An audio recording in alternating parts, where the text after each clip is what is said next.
Fëmijët e ditëve të sotme nuk han sepse kanë mungesë vitaminash apo sepse kanë naze dhe teka.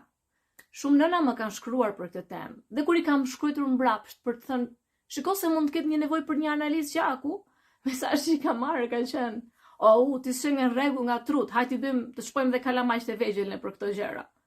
Por shikoni, në ditët e sotme ne po jetojmë në një realitet ndryshe, ku ushqimi është super i përpunuar, me pesticide, ndotja mjedisore, ka shumë faktor që po ndikojnë tek fëmijët e vegjël, te zhvillimi i tyre. Unë nuk po them se çdo gjë, çdo ushqim është i rrezikshëm, por fëmijët e ditëve sotme po rriten shumë ndryshe nga fëmijët e viteve të mëparshme. Një tjetër pikë e rëndësishme është për të thënë se analizat ne nuk i bëjmë për të gjetur vetëm sëmundje, i bëjmë për të parë se sa mirë trupi i fëmijës po e përballon rritjen, zhvillimin e tyre.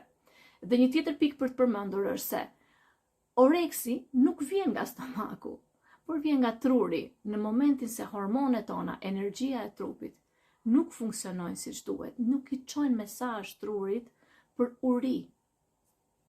Le të flasim për analizat. E di që shumë nëna do më gjykojnë, por nëna, keni parasysh, kjo video nuk është për t'ju treguar ju se nuk po ju ushqeni mirë fëmijët tuaj.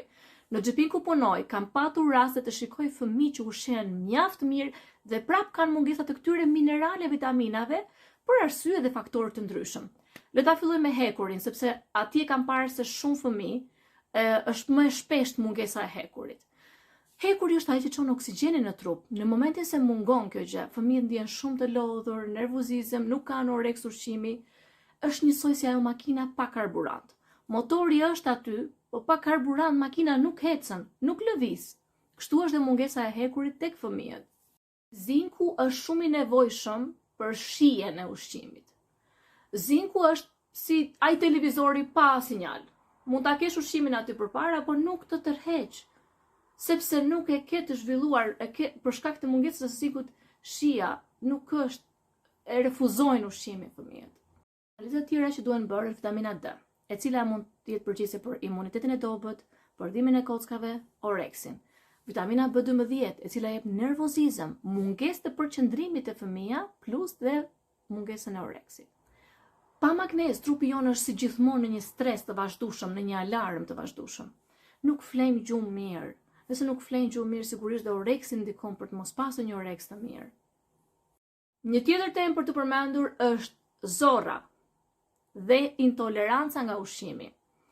Parazitët janë shumë të zakonshëm tek fëmijët, të cilët i marrin nga duart e palara, nga kopshtet, nga lodrat që përdoren gjithë dhe nga shumë vende të tjera.